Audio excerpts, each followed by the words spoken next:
എന്നാൽ എൻ്റെ ജീവൻ ഏതെങ്കിലും വിധത്തിൽ വിലപ്പെട്ടതായിട്ട് ഞാൻ കണക്കാക്കുന്നില്ല.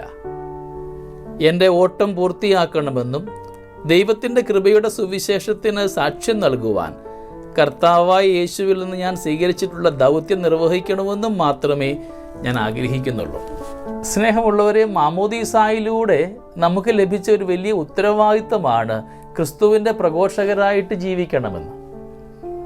നമുക്ക് ആയിരിക്കുന്ന ജീവിത മേഖലയിൽ നമുക്ക് എപ്രകാരമാണ് ക്രിസ്തുവിനെ പകുത്തു കൊടുക്കുവാൻ സാധ്യമാവുക? ഇത് നോമ്പുകാലമാണ്. നമ്മൾ ഈ നോമ്പുകാലത്തായിരിക്കുമ്പോൾ നമ്മുടെ ചുറ്റുമുള്ളവരിലേക്ക് ക്രിസ്തീയ ഭാവങ്ങൾ കൈമാറുവാൻ സാധ്യമാകുമ്പോഴാണ് ഈ നോമ്പ് നമുക്ക് അനുഗ്രഹമായിട്ട് മാറുക. നമുക്ക് ലഭിച്ച ഉത്തരവാദിത്തങ്ങളൊക്കെ അത് ശുശ്രൂഷാ പൗരോഹിത്യമായാലും രാജകീയ പൗരോഹിത്യമായാലും ദൈവത്തിന് പകരക്കാരായിട്ട് മാറുവാൻ വിളിക്കപ്പെട്ടവരാണ് നാം ഓരോരുത്തരും. നമ്മൾ ഈ ലോകത്തിൽ ജീവിക്കുമ്പോൾ ഒരുപാട് കുറവുകളുണ്ടാവാം, പാളിച്ചകളുണ്ടാവാം, വീണു പോകുന്നതുമൊക്കെ ഉണ്ടാവാം. അതിനും അപ്പുറത്തേക്ക് സ്വയം അനുഗ്രഹമാകുവാനും അതുവഴി അപരന് അനുഗ്രഹത്തിലേക്കുള്ള വഴികാട്ടിയായി മാറുവാനും നാം പരിശ്രമിക്കണം. നാം അത് ആരംഭിക്കേണ്ടത് നമ്മുടെ കുടുംബത്തിൽ നിന്ന് തന്നെയാണ്. സ്വയം വിശുദ്ധീകരണം അനുഭവിച്ചുകൊണ്ട് കുടുംബത്തിൽ അതിൻ്റെ വിത്തുകൾ പാകിയിട്ട് ചുറ്റുവട്ടങ്ങളിലേക്ക് അതിൻ്റെ ഫലം കൊടുക്കുന്നവരാകുവാനായിട്ട് നമുക്ക് പരിശ്രമിക്കാം. നമ്മിൽ മിക്കവരും ഒരുപാട് തീഷ്ണതയോടുകൂടിയും വിശുദ്ധിയിലുമൊക്കെ തന്നെയാണ് പല ഭക്തകർമ്മങ്ങളും ആരംഭിക്കുക. പക്ഷെ ചിലപ്പോഴെങ്കിലും നാമൊക്കെ പാതി വഴിയിൽ വീണു പോകാറുണ്ട്. സ്നേഹമുള്ളവരെ, നാം വീണു പോകുമ്പോൾ ധ്യാനിക്കേണ്ടത് ക്രിസ്തുവിനെ തന്നെയാണ്. വിശുദ്ധ കുരിശിൻ്റെ വഴിയിൽ നാം കാണുന്നുണ്ട് ഈശോ മിശിഹാ ഭാരമേറിയ കുരിശുമായിട്ട് വീഴുന്നത്.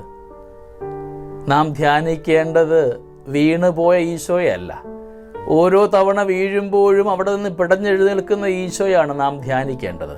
കർത്താവായ ഈശോ മിശിഹാ ഈ ഭൂമിയിലേക്ക് മനുഷ്യാവതാരം ചെയ്തത് കുരിശുകൾ എങ്ങനെ ഒഴിവാക്കണമെന്ന് പഠിപ്പിക്കാനായിരുന്നില്ല. എപ്രകാരം എനിക്ക് എൻ്റെ ജീവിത കുരിശുകൾ ചുമക്കുവാൻ സാധ്യമാകുമെന്നാണ് അവിടുന്ന് പഠിപ്പിച്ചത്.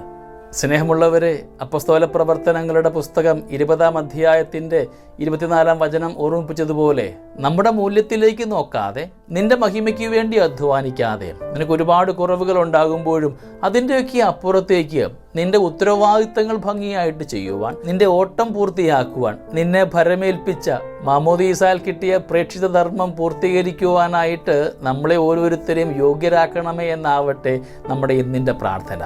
നാം എല്ലാവരും മിഷണറിമാരാണ്.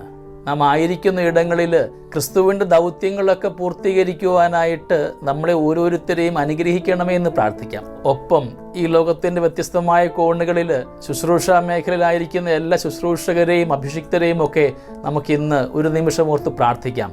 അവരിലൂടെ ക്രിസ്തുവിൻ്റെ സുവിശേഷം ഈ ലോകത്തിൻ്റെ എല്ലായിടത്തേക്കും എത്തിക്കുവാനായിട്ട് അവരെ അനുഗ്രഹിക്കണമെന്ന് പ്രാർത്ഥിക്കുകയും ചെയ്യാം. ദൈവം നമ്മളെ എല്ലാവരെയും സമൃദ്ധമായി അനുഗ്രഹിക്കട്ടെ. നമ്മുടെ കർത്താവ് ഈശോ മിശിഹായുടെ കൃപയും പിതാവായ ദൈവത്തിൻ്റെ സ്നേഹവും പരിശുദ്ധാത്മാവിൻ്റെ സഹവാസവും നമ്മളെല്ലാവരോടും കൂടി ഉണ്ടായിരിക്കട്ടെ, ഇപ്പോഴും എപ്പോഴും എന്നേക്കും. ആമേൻ.